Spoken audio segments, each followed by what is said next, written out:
দ্বিতীয় একটা তদবির আমি যদিও এই কিতাবের মধ্যে এনেছি, বিভিন্ন আকাবেরদের কিতাব থেকে আনা হয়েছে, তবে আগে থেকে বলতেছি এই যে যে তদবিরটা দেয়া হয়েছে এখানে, এই তদবিরটা ব্যক্তিগতভাবে এক নম্বরে আমি প্রয়োগ করি না। 2 নম্বর কথা হলো, যখন এই বই লেখা হয়েছে তখন এই তদবিরের ব্যাপারে আমার তেমন একটা তাহকিকও ছিল না। পরবর্তীতে যখন মাসলা মাসাইল দেখা হয়েছে তখন বুঝে আসছে যে আসলে এই তদবিরটা ঠিক না, যদিও আকাবেরা তাদের বইয়ের মধ্যে লিপিবদ্ধ করছেন। তদবিরটা হলো এটা, যদি কোনো তদবির রোগীকে মানে শত্রুকে আপনি শাস্তি দিতে চান, ঘায়েল করতে চান, আরো বিভিন্ন পন্থা আছে, বাকি এটা যেহেতু এখানে আনা হয়েছে গ্রুপের মধ্যে, এই জন্য আলোচনাটা করা হচ্ছে। বাকি আপনি যদি আপনার যদি শত্রু বারবার আপনার উপর জিন চালান দেয়, বারবার জাদুগ্রস্ত করে, তো এই শত্রুকে যদি আপনি ঘায়েল করতে চান, তাহলে বইগুলোর মধ্যে এই যে এই তদবিরটার কথা লেখা হয়েছে। এটা লেখা হয়েছে, একটা কাঠ নিতে হবে, কাঠ, তক্তা যেগুলোকে বলে আমাদের দেশে ফাড়ানোর পর চকি বানানোর জন্য যেরকম বানানো হয়, ওরকম একটা তক্তা নিতে হবে। নেওয়ার পরে ওইটার উপর আপনি আলকাতরা দিয়ে শুকাইতে হবে, ভালোভাবে আলকাতরা দিবেন, দিয়ে ওটাকে কালো বানায় শুকাবেন। শুকানোর পরে এই যে যে নকশাটা লেখা হয়েছে, এই নকশাটা এই নকশাটা লিখবেন ওই কাঠের উপরে, একটা লোহার যে কোনো একটা যন্ত্র দিয়ে আপনি এটাকে লিখবেন, এই নকশাগুলো লিখবেন, ভিতরে হরফগুলো লিখবেন। লেখাপড়া এবার বইয়ের মধ্যে লেখা হয়েছে, এটাকে যদি আপনি আগুনের উপর তাপ দেন প্রতিদিন, তাহলে যেই ব্যক্তি আপনাকে ক্ষতিগ্রস্ত করতেছে এর শরীরে জ্বালা যন্ত্রণা হবে এবং সে পেরেশানিতে পড়বে। কিন্তু কথা হলো, এখানে এই নকশাটা লেখা হয়েছে বিসমিল্লাহির রহমানির রহিমের নকশা।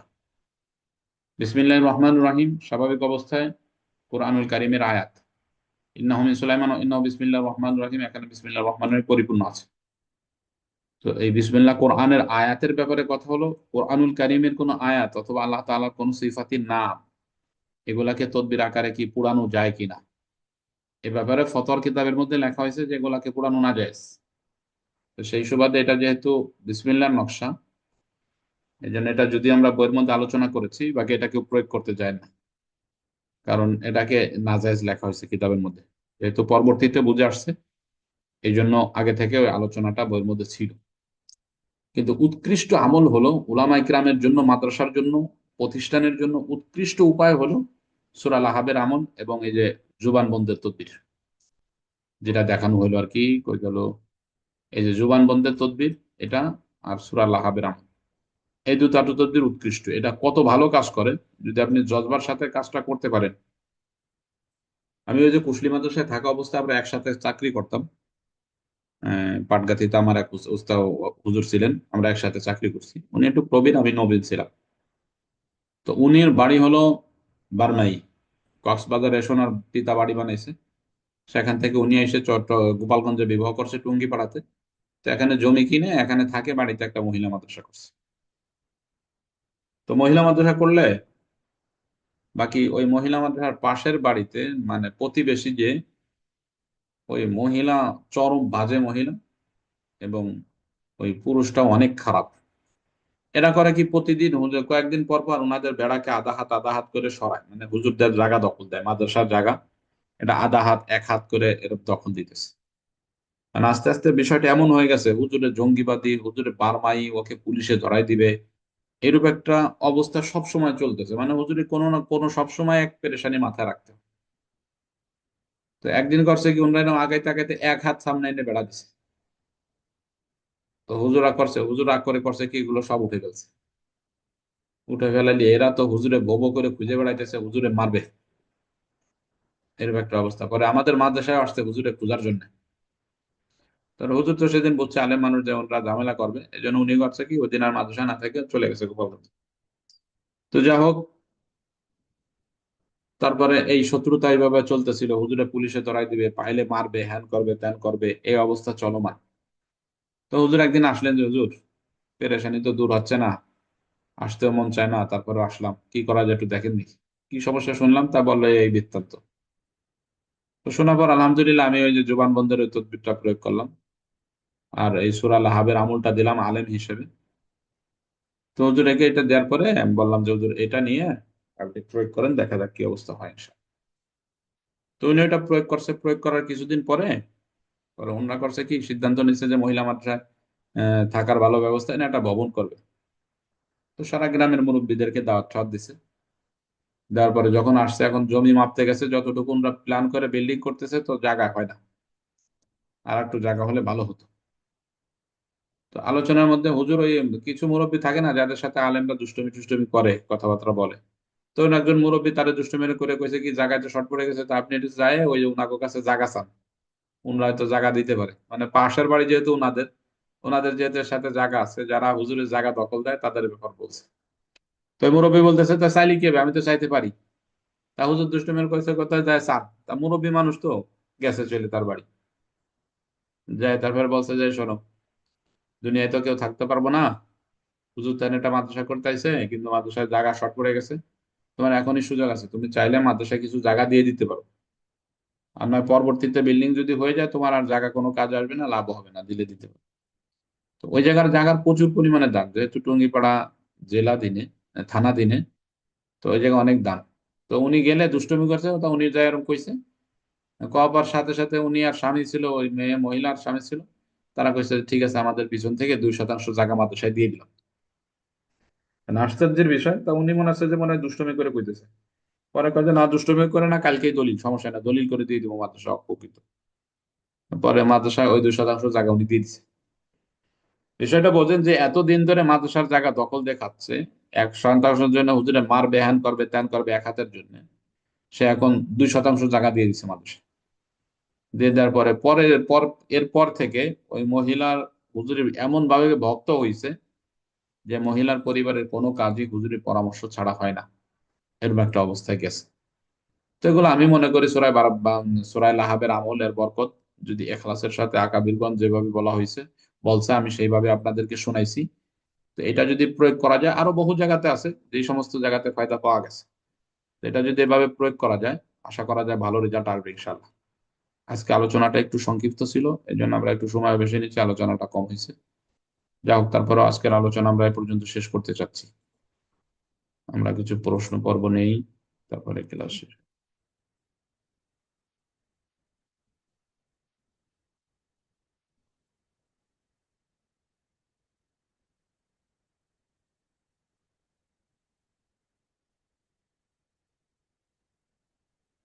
বলেন, আজকের আলোচনার মধ্যে কারো কোনো প্রশ্ন আছে? ওস্তাদ জি, আমার একটা প্রশ্ন আছে। জি বলেন। আপনি যে বলছিলেন যে ছাগলের চামড়া লিখতে হবে, এটা কি এই কিভাবে রাখতে হবে, পুড়তে হবে না কি করতে হবে, সেটা তো বলেন না। ওটা তো বললাম যে দুটা জোড়া ধরেন, আমরা স্বাভাবিক অবস্থায় কবর দিলে মাঝখানে যে এতটুকু জায়গা ফাঁকা রাখি না, এই জায়গাটা ফাঁকা রাখি, এই হ্যাঁ জায়গাটাকে হ্যাঁ, গেড়ে জি। গেড়ে রাখতে হবে, গেড়ে রাখতে হবে এই জায়গাটা। দুইটা কবরের মাঝখানে গেড়ে রাখলে চলবে? তবে কবর দুইটা যেই ব্যক্তিরা তদবির নিতে আসছে, এদের রক্তের আত্মীয় কেউ হতে পারবে না। রক্তের আত্মীয় হলে কিন্তু উল্টা হবে, মানে সম্পর্ক আরো গভীর হবে কিন্তু ওদের মধ্যে। পরের কোনো প্রতিবেশী হলেও সমস্যা নাই, বাকি রক্তের আত্মীয়দের কবরে দেওয়া যাবে না। আচ্ছা, ঠিক আছে হুজুর। জি, ইনশাল্লাহ। ওস্তাদ জি, জি, আমার একটা প্রশ্ন টিএসসিতে আছে। তাবিজে আপনার লেখা আছে যে 15 দিন পরে বা 20 দিন পরে ব্যবহার করার জন্য বলছেন, তা ওইটা কি লিখে রাইখে দেবে তারপর 15 দিন পর ব্যবহার করবে না? আপনি মানে লে- আপনি লেখে দিয়ে দিবেন তাকে, সে ঘরে নিয়ে রেখে দেবে, 15 দিন পরে এটা ব্যবহার শুরু করবে। জি জি জি। আসসালামু আলাইকুম। ওয়ালাইকুম আসসালাম। হুজুর, এই যে সূরা লাহাব আমল করতে বললেন, তো এগুলো কয়বার করব বা এরকম তো কোনো নির্দেশ যদি বলতেন একটু। একবারই পড়বেন, প্রতি রবিবার রাতে জি, পড়বেন, একবারই পড়বেন, তাতেই হবে ইনশাল্লাহ, আপনার বহুবার পড়ে কষ্ট করা লাগবে না। ধন্যবাদ ওস্তাদ হুজুর। জি, আমার আসসালাম। একটা আসসালামু জি, আলাইকুম। ওয়ালাইকুম আসসালাম। জি, প্রশ্নটা হচ্ছে যে অনেক ক্ষেত্রে আপনার ওই অবৈধ সম্পর্ক হয়ে যায়, হওয়ার পরে তারা মানে পালিয়ে বিয়ে করে ফেলে, ঠিক আছে? তো অনেক ক্ষেত্রে তার মা বাবা করে কি ওই বিবাহ বিচ্ছেদ করতে চায়, তো এটা কি করা যাবে? আপনি আসলেই জিজ্ঞেস করবেন যে বিবাহ হয়েছে কিনা, আপনি সাথে সাথে আমরা যেমন বলি যে ভাই বিবাহ হয়েছে, অনেকে বলে যে ওড়ামোড়া করে, তারা আমরা সাথে সাথে বলি যে শোনেন, আমাদের তদবিরের সিস্টেমটা হলো, যদি বিবাহ না হয় তাহলে তাদের অবৈধ সম্পর্ক ভাঙবে, কিন্তু যদি বিবাহ হয় তাহলে কিন্তু সম্পর্ক ভাঙবে না। তো অনেকে আসে বলে যে হুজুর, বিবাহ হয়ে গেছে, তাহলে আর তদবির নিবো না, ফিরে যায়। এই জন্য স্বাভাবিক অবস্থায় একবার যদি তারা বিবাহ করে ফেলে, এমনি রোকিয়ার বই থেকে এটা বুঝে আসে এবং হাদিস থেকে এটা বুঝে আসে, যদি কারোর মধ্যে সম্পর্ক চলে, একজন একজনের পছন্দ করছে, এক ছেলে অথবা এক মেয়েকে পছন্দ করছে, এর চূড়ান্ত ফাইসালা কি, এই গুনাহ থেকে বাঁচানোর উপায় কি? উপায় হলো বিবাহ। তো যদি তারা নিয়ে বিবাহ করেই ফেলে তা তো বিবাহ হয়ে গেছে, স্বামী স্ত্রী হয়ে গেছে, এখন আর এটাকে ভাঙার জন্য আমরা তো না। এক নম্বর কথা। দুই নম্বর কথা হলো হানাফিদের মাযহাবেও স্বাভাবিক অবস্থায় শুধু হানাফিদের নিকট তো ছেলে বিবাহ বিবাহ করলে বিবাহ হয়ে যাবে, এক নম্বর। যদিও কোথাও কোথাও ফতোয়ার কিতাবের মধ্যে হিদায়ের মধ্যে বলা হয়েছে যে যদি হয় কি তো কয়, যদি কুফু ঠিক না থাকে তাহলে পিতামাতার অধিকার আছে ওই বিবাহকে ভেঙে দেওয়া। তো যদি তারা ভেঙে দিয়ে আসে তাহলে আপনি তদবির প্রয়োগ করতেন, কিন্তু ভেঙে না দিয়ে যদি আপনার কাছে আসে তাহলে আপনি তদবির প্রয়োগ করতে যাবেন না। যে ওস্তাদ, যে আমার একটা প্রশ্ন। প্রশ্ন হলো কি, ও খলাকনাকুম আজওয়াজা, এটা মানে কয়াত পড়তে হবে, পড়ে ওই যে মানে পানিতে ফু দিতে হবে যে কোনো এক আয়াতে এক আয়াতে ওয়া খালাকনাকুম আজওয়াজা, এই এক আয়াতে 7 বার পড়বেন অথবা 21 বার পড়বেন, এরকম। এটা কি যে কোনো জিনিসের উপর পড়ে দিলে হবে? মিষ্টি দ্রব্যের উপর দিলে বেশি ভালো রেজাল্ট আসে। জি, আসসালামু আলাইকুম উস্তাদ জি। ওয়ালাইকুম আসসালাম। আসসালামু আলাইকুম জি বলেন। উস্তাদ জি। ওই গত ওই এর আগে তো ক্লাস বন্ধ ছিল, এর আগে আমাদের একটা মিটিং হয়েছিল, ওইখানে অনেক ছাত্র ভাইরা মহব্বতের বিষয়ে তদবির চা, মানে যেহেতু আমি আগে দেয় এগুলো করতে কিছু পরীক্ষিত তদবির আছে, মানে আমাদের অনেক ছাত্র ভাইরা আমার পার্সোনাল এইগুলো আমার কাছে চাইতেছে। আমি উস্তাদের অনুমতি ব্যতীত এগুলো তো কাউরে দেওয়া যাবে না। আমি তো যদি অনুমতি করতে হইলে আমি কাছে কয়টা তদবির আছে আমি ছাত্র ভাইদেরকে মানে দেওয়ার জন্য আর কি। এরা অনেকেই করতেছে, যেহেতু আগে আমি তদবির করতাম, এই বিষয়ে এরা চাইতেছে। তাছাড়া আমার শ্বশুরের কিতাবও কিছু তদবির আছে পরীক্ষিত, এগুলা চাই। আচ্ছা, সম্পর্কের ব্যাপারে তদবির চাচ্ছে, ভালোবাসার তদবির, এটা হলো মূল বিষয়। ছেলে মেয়েদের মধ্যে যে ভালোবাসা চলতেছে এটার বিষয় তদবির। এক নম্বর কথা বোঝেন, যারা মনে করেন যে আমার কাছে আমার দাদার অথবা পরদাদা বা তার দাদার একখান কিতাব আছে, সেই কিতাবে শক্তিশালী কাজ করে, এইরূপ যারা তদবির জগতে এই আস্থা নিয়ে বসে আছেন, আপনি মনে করে রাখেন যে আপনার দাদা যেই প্রজন্মে আসছে তার পূর্বের প্রজন্ম মানে তাবেইনদের জামানা থেকে এই পর্যন্ত যত কিতাবাদি লেখা হয়েছে, হকপন্থী ওলামা কিরাম লেখছে, এই কিতাবগুলো সব দুনিয়ার মধ্যে আছে।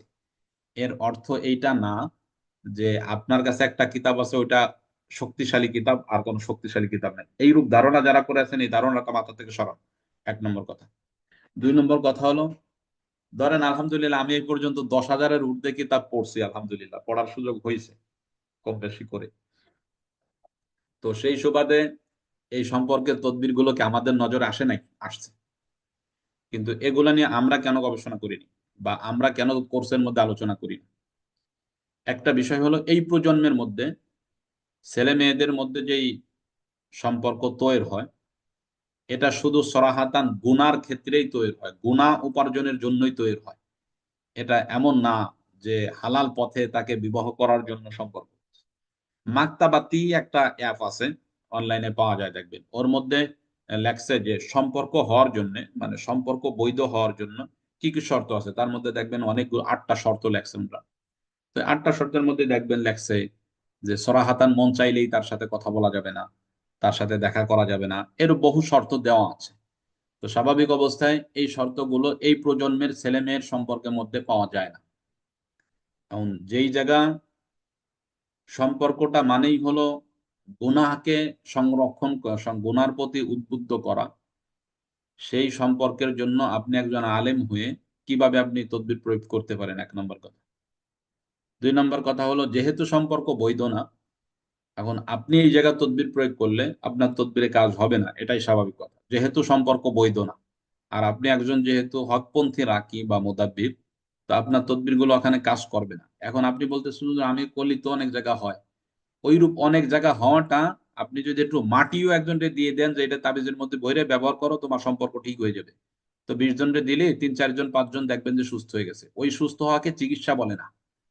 তো স্বাভাবিক অবস্থায় আপনি যে জিন জগৎ বলেন, জাদুর জগৎ বলেন, ওই বদনজরের বলেন, এইগুলা নিয়ে যে দীর্ঘ গবেষণা করে আপনি একজন মুদাব্বির হইলেন, তো আপনি ওই অবৈধ সম্পর্ক যেটাকে ভালোবাসা নামে আপনারা চিনতেছেন, এইটাকে যখন আবার জিন্দা করতে যাইতেছেন, অধিকাংশ জায়গাতেই কাজ হচ্ছে না। কাজ না হওয়ার কারণে কি হবে, এরা সারা সমাজের মধ্যে আপনার ব্যাপারে বলে বেড়াবে যারা হুজুরের কাছে গেছিলাম তদবির আনার জন্য, হুজুর টাকা খাইছে এতগুলো। কারণ যেই ছেলে মেয়েরা সম্পর্ক করে এদের ওরা অধিকাংশই এমন যে বেকার থাকে, কারণ একটা কর্মজীবী ছেলে সম্পর্ক করার সময় খুব কম পায়, বেকার ছেলেগুলোই সম্পর্ক করার সুযোগটা পায়। এই বেকার ছেলের কাছ থেকে যখন আপনি 1,000 2,000 5,000 টাকা খাবেন, তো আপনার তদবিরে যখন কাজ হবে না, তখন আপনি দেখবেন আপনার দুর্নাম কতটা বলে বেড়ায় মানুষের কাছে। এমনও তথ্য আমাদের কাছে আসে যে ওই হুজুরে খালি ভার্সিটির সামনে পায় নই, ও কেমনে তদবির করে তা শিখাই দিবেন। এইরূপ দুর্নামগুলো সমাজের মধ্যে অহরহ চলমান। আর দ্বিতীয়, যেহেতু এটা একটা গুনাহকে নুসরাত করা, এই গুনাহকে নুসরাত করার কাজে আমরা তদবির প্রয়োগ করি না। এই জন্য যারা এখানে আসছেন শেখার জন্য, এরা সকলে এগুলা থেকে বেঁচে থাকবেন। তাহলে আপনি এই জগতে সম্মানের সাথে থাকতে পারবেন এবং আপনার রোগী পাবেন। এই না আমাদের কত বিপদের সময় থাকে, পকেটে টাকা লাগবে, ওরকম বহু মেয়ে ছেলে ফোন দেয় যে হুজুর বিবাহ করব, আমি তো বিবাহ করতে চাচ্ছি, তদবির প্রয়োগ করেন। তো আমাদের তখন টাকার জরুরত, তারপরে আমরা তদবির প্রয়োগ করি না। তারপরে আপনি মনে করেন যদি আপনার কাছে বিশাল কিতাব আছে, দিতে চাচ্ছেন, সেটা আপনার এখতিয়ার, আপনি করতে পারেন। আসসালামু আলাইকুম ওয়া রাহমাতুল্লাহ।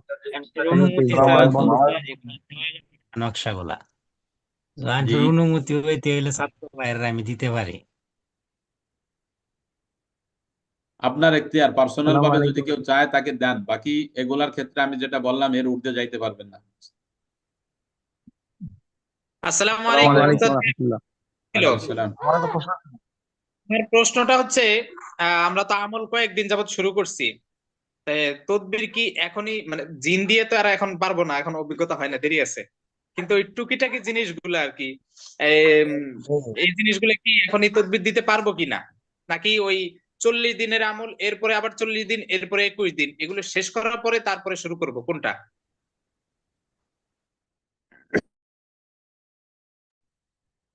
এক নম্বর কথা হলো, পূর্ব থেকে যারা তদবির করে এরা আমলও করবে, তদবিরও চালাবে, কোনো অসুবিধা নেই।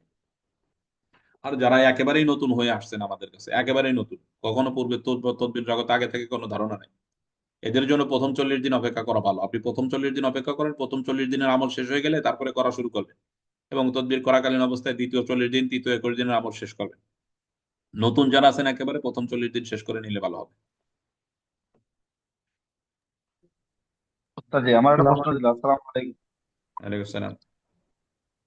প্রশ্নটা উস্তাদ হলো জি, যে ওই যে জবান বন্ধ আছে, এইটা যদি আমি তো নিজে করি তখন তো এই সুরাতে পারে, কিন্তু অন্য কেউ যদি আসে আমার কাছে যে মানে সত্যি করার জন্য, যে তার সত্যি সেরকম আছে বা এরকম ক্ষতি করে, তখন তার ক্ষেত্রে কি করে?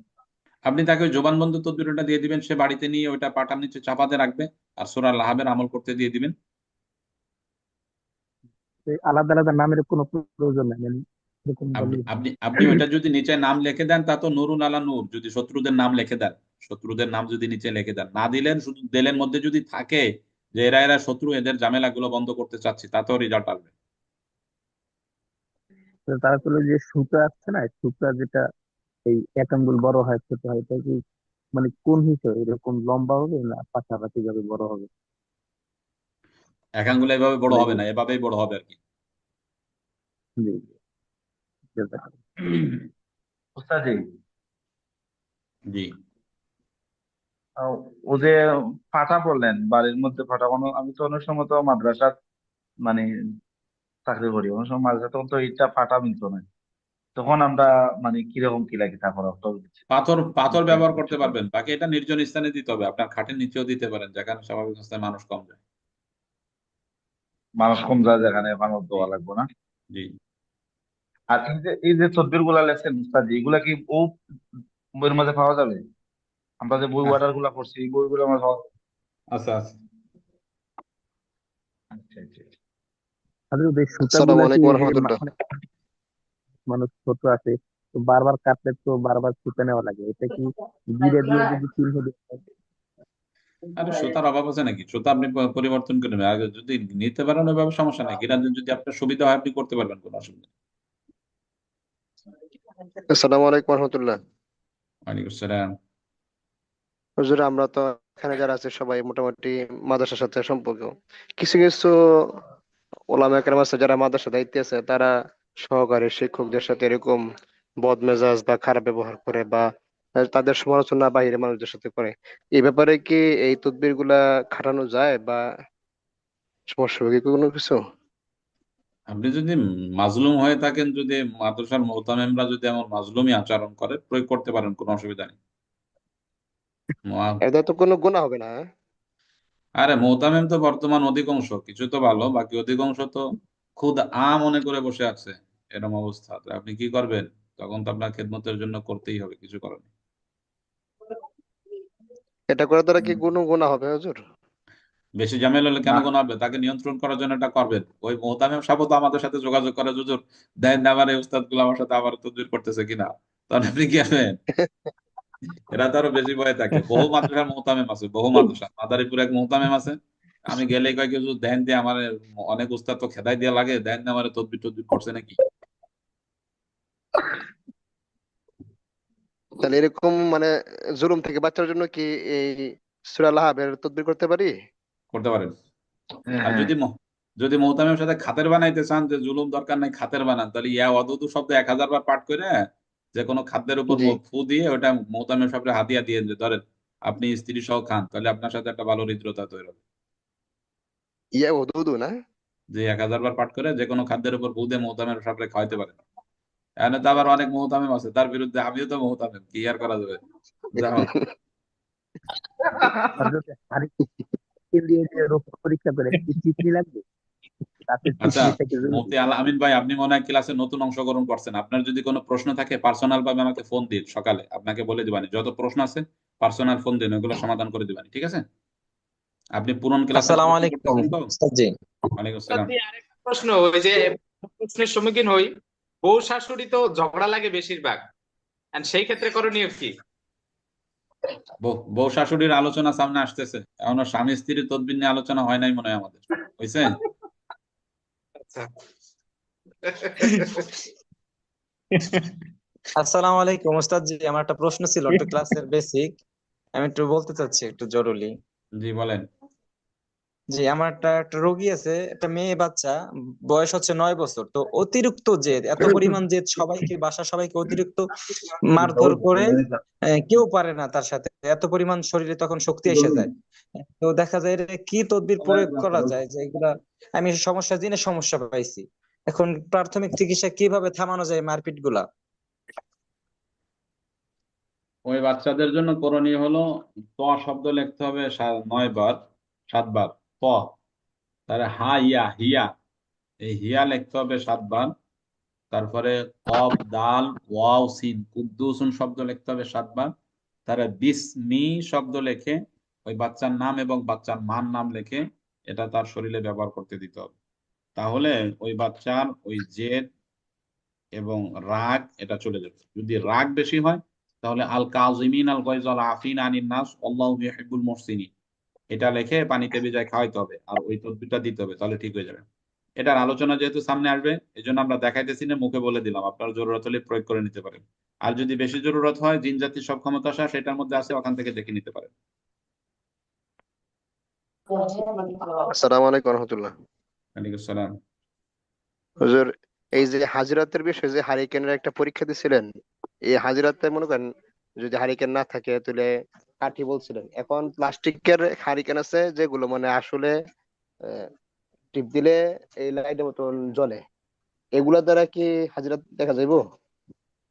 হারিকেন হলেই হবে, দেখা যাবে ইনশাল্লাহ, প্রয়োগ করে দেখতে পারেন, ফায়দা হবে ইনশাল্লাহ। প্লাস্টিকের যে ওস্তাদ জি, ইয়া ওয়াদুদু করলে এটা কি মহব্বত বাড়বে? জি, মহব্বত বাড়বে। আমি হুজুরের খাওয়াবো এটা দিয়া দিয়া। সম্পর্ক করেন নাকি?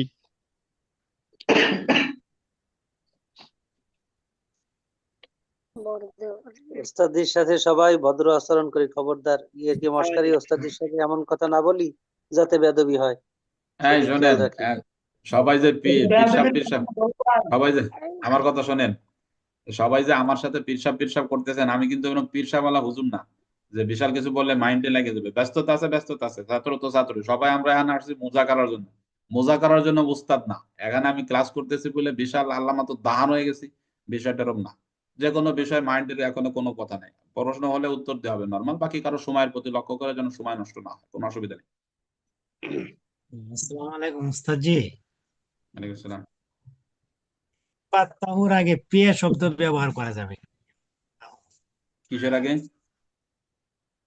এই ফাত্তাহু যে শব্দটা আছে, এটার আগে পার্সিতে যে পেয়ে আছে, পেয়াটা লাগানো যাবে কিনা? যেমন ফাত্তাহু লিখলাম, ফাত্তাহুর আগে পার্সি যে পেয়ে শব্দ আছে, ওই পেয়াটা লাগানো যাবে কিনা? এই নকশাটা লাগা জায়েজ কিনা না জায়েজ?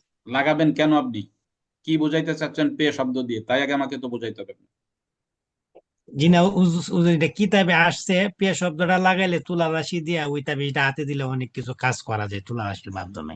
হযরত আপনি খালি কিতাবের মধ্যে থাকলেই হবে না, কিতাবালা কেন লেখছে পে শব্দটা? ফাত্তাহুন শব্দ একটা আল্লাহ তাআলার সিফাতি নাম, মানে ফাত্তাহুন শব্দের সাথে পে দিয়ে কি বোঝাচ্ছেন আপনি, এটা তো আপনার জানতে হবে, না হলে আপনি এটা তো শব্দকে হুট করে ওখানে যোগ করতে পারবেন না। জি হুজুর, এই কারণে তো আপনার কাছে প্রশ্ন করা হয়েছে, আমি তো আর ওই বুঝছি না যে এটা ওই কি ওই এখন কি। ওই পে শব্দ বাদ দিয়ে আপনি ফাত্তাহুন দিয়ে দিলেও তাই হবে, আপনি তোলা রাশিতে যা প্রয়োগ করতে চাচ্ছেন শুধু ফাত্তাহ দিলে তাই হবে। জি, আসসালামু আলাইকুম। আসসালামু আলাইকুম রহমতুল্লাহ। ওয়ালাইকুম আসসালাম।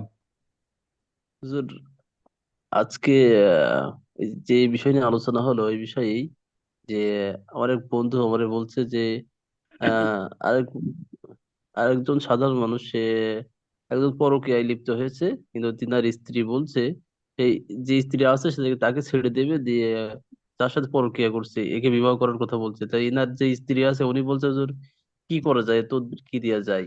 স্বামী স্বামী স্ত্রী মহব্বতের তদবির প্রয়োগ করবেন, আর অবৈধ সম্পর্ক ভাঙার তদবির প্রয়োগ করবেন, ঠিক হয়ে যাবে। জি। ইনশাআল্লাহ। আচ্ছা, স্বামী আজকের স্ত্রীর প্রশ্ন সভা মহব্বতের শেষ। তদবিরটা মনে হয় আমাদেরকে পড়ানো হয়নি। এই 2-1 দিনের মধ্যে আসবে 13তম বা 14তম ক্লাসে, 13তম ক্লাস কালকের ক্লাস, না হলে তারপরের দিন ইনশাল্লাহ। তো ঠিক আছে ইনশাল্লাহ, আজকের পর্যন্তই, আবার আগামীকাল দেখা হবে ইনশাল্লাহ। আসসালামু আলাইকুম রহমতুল্লাহ। আসসালামু আলাইকুম ওয়ালাইকুম রহমতুল্লাহ।